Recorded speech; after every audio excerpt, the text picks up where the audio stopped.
ओम शांति। आज 20 जून 2026 के अव्यक्तम इशारे पर हम मनन चिंतन करेंगे। हमारा व्यक्त इशारा चल रहा था सरलता के ऊपर कि अगर हमें हर्षित रहना है तो सरलता का गुण धारण करना चाहिए, सहनशील बनना चाहिए। तो परमात्मा हमें बताते कि सरलता लाने के लिए सिर्फ एक बात ध्यान पर ज़रूर रखनी है, क्योंकि हम देखिए पिछले 20 दिनों से सरलता के गुण के ऊपर बात कर रहे हैं और ये भी हमने जाना कि सरलता ऐसा कौन सा क्वालिटी है, ऐसे क्या होगा, क्या होना चाहिए। जो सरल होते हैं वो कैसे होते हैं, उनमें कौन से गुण भी हो जाते हैं। लेकिन आज परमात्मा हमें बताते हैं कि सरल कैसे हम बने, इजी हम कैसे बने। वैसे तो आप जानते हैं संसार में कुटिलता को ही स्थान दिया जा रहा है, क्योंकि रावण का राज्य चल रहा है। तो सरलता लाने के लिए की बात कि अपनी स्तुति के आधार पर ना हो। जैसे आपकी स्तुति किसी ने की तो आप खुश हो गए, तो आपकी स्थिति हैप्पीनेस वाली हो गई, माना खुशी वाली आपकी स्थिति हो गई। आपकी किसी ने स्तुति नहीं की, निंदा कर दी, तो आपकी स्थिति निंदा के कारण दुख वाली हो गई, तो फिर आप सरल नहीं कहलाए जाएंगे। क्योंकि सरलता का गुण का मतलब ही है जो बिल्कुल ईजी है। और आपने देखा कि सरलता जहाँ मना हमेशा अंदर बाहर एक ही स्थिति है हमारी। हम जो बोलेंगे वही हम करेंगे, वही हम सोचेंगे। तो अपनी स्थिति स्तुति के आधार पर मेरी जो स्थिति है वो स्तुति के आधार पर न हो। कई बच्चे कर्तव्य के फल की इच्छा ज़्यादा रखते हैं। कई बच्चे कर्तव्य के फल की इच्छा ज़्यादा रखते हैं, इसलिए जब स्तुति नहीं होती तो स्थिति हलचल में आ जाती है। बहुत बड़ी बात परमात्मा ने यहाँ बोली है, गुह्य बात है ये, कर्तव्य।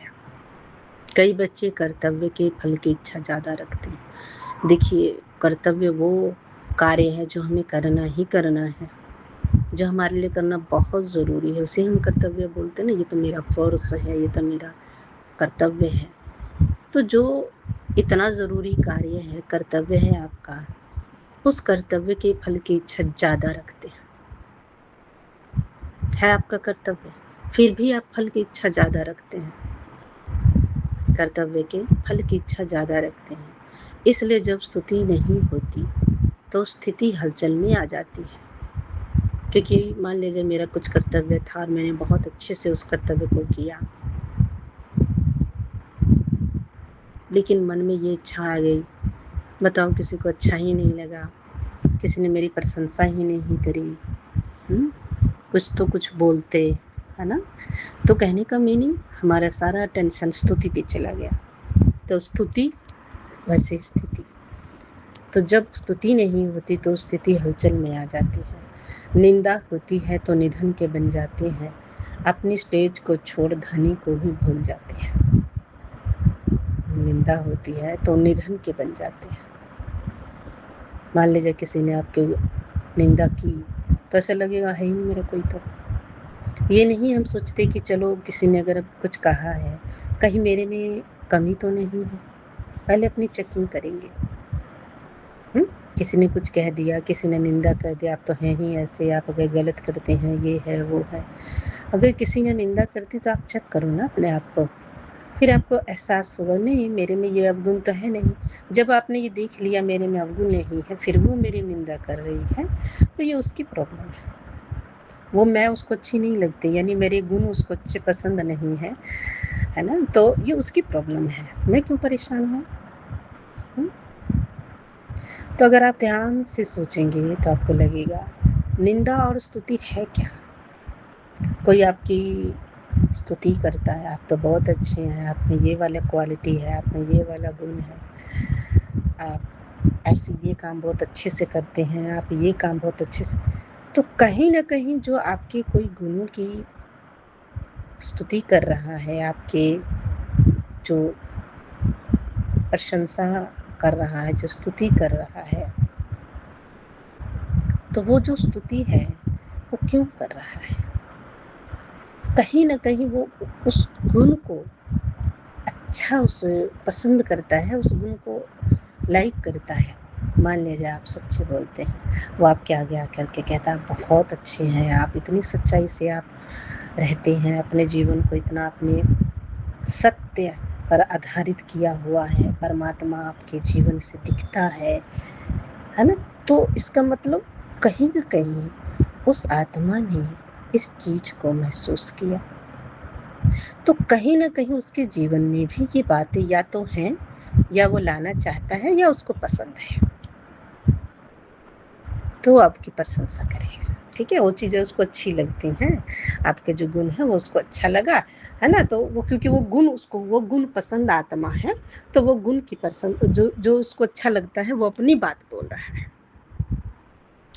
उसी तरह से जो आपकी निंदा करता है कि आप तो बहुत खराब हैं, आप तो टाइम से नहीं आते, आप ये नहीं करते, आप वो नहीं करते, तो आप चेक कर लीजिए अपने अंदर।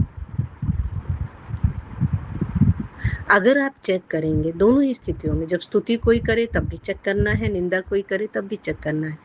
जब स्तुति करे कोई तो वह देखो वो कितनी अच्छी आत्मा है, गुणवान आत्मा है, वो गुण देखती है।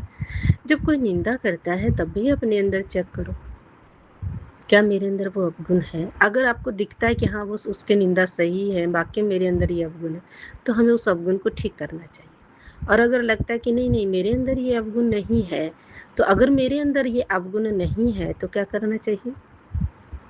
उसको छोड़ दो, अपने पर इफेक्ट ना पड़ने दो, दुखी मत हो, निधन के ना बन जाओ।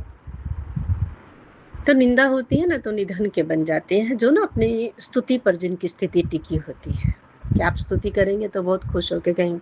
कई लोग ऐसे होते हैं बस बीवी की प्रशंसा कर दो वो खुश हो जाती है ना, स्तुति करते रहो उसकी, वो खुश हो जाएगी, है ना।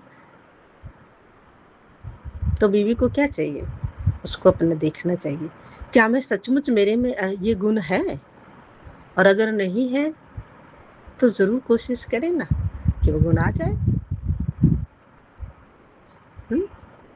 हमें तो गुणवान बनना है ना, परमात्मा हमें गुणवान बनाने आया है ना। झूठी प्रशंसा को झूठी वो कर रहा है, जो आपको दिखता ही नहीं, आपको खुद ही महसूस नहीं होता है ना, और वो कोई कर ही जा रहा है, तो इसका मतलब क्या है कि वो आत्मा इस चीज़ को पसंद करती है, इसलिए बोल रही है। उसी तरह से निंदा कोई करता है तो वह आत्मा जो है, जो सामने वाली जो आत्मा है, जो भाई है, जो बहन है, या कोई भी है रिश्ते में, तो वो उस गुण को पसंद नहीं करती है, आपके गुणों को वो पसंद नहीं करती, इसलिए वो आपकी निंदा कर रही है। इसलिए अपनी स्थिति आप अपने हाथ में रखें, है ना। ये मेरी जिम्मेवारी है कि मैं अपनी स्थिति में अपने हाथ में रखूं। तो निंदा होती है तो निधन के बन जाते हैं, अपनी स्टेज को छोड़ धनी को भी भूल जाते हैं,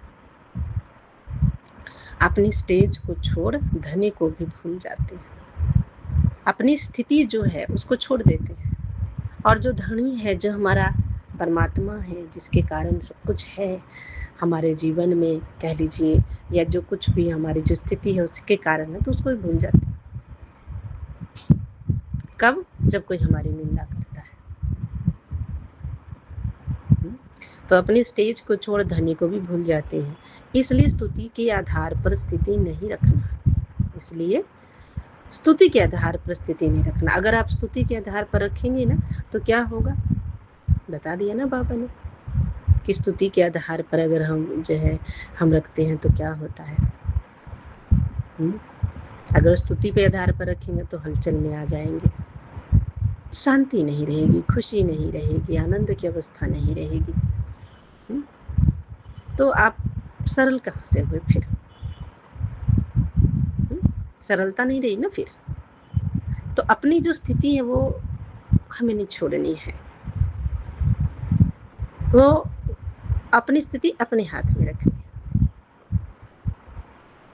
तो कितने सारे सुंदर बात बाबा ने बताई कि अगर अपने जीवन में सरलता को लेके आना है, इजीनेस को लेके आना है, कि मेरा जीवन ईज़ी वे में बोले, काम भी जो करना है, जो होना है वो होगा ही, जो करना है वो करेंगे ही, है ना? तो सरलता लाने के लिए सिर्फ़ एक बात ध्यान पर रखनी है कि हमारी जो स्थिति है वो स्तुति के आधार पर ना हो कि कोई हमारी प्रशंसा करे, स्तुति करे तो हम जो है खुश हो जाएँ, कोई हमारी निंदा करे तो हम नाराज़ हो जाएँ, हम दुखी हो जाएँ, हम धनी को भी भूल जाएँ, अपने स्टेज को भी छोड़ दें और भगवान को भी भूल जाएँ, निधन के बन जाएँ, है ना? तो ऐसा नहीं करना है।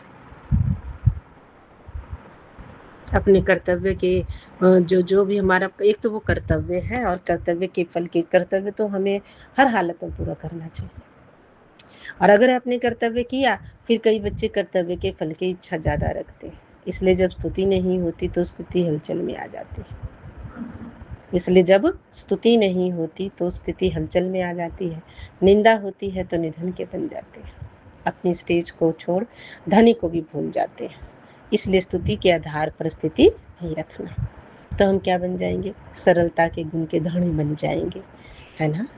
तो इसलिए परमात्मा हमें बताते हैं कि अपनी जो स्थिति है, स्थिति समझ के मानो कभी हम हमारा जो व्यवहार कह लीजिए या कभी हम दुखी हैं, सुखी हैं या जो हम बातचीत कर रहे हैं तो अपनी स्थिति स्तुति के आधार पर उसको कहेंगे। देखिए उसके हाल चाल जिसे हम ले सकते हैं, क्या हाल चाल है, क्या हाल चाल, उसके हाल चाल तो ठीक ही नहीं है, उसने उसकी निंदा कर दी, है ना? ऐसे नहीं होना चाहिए।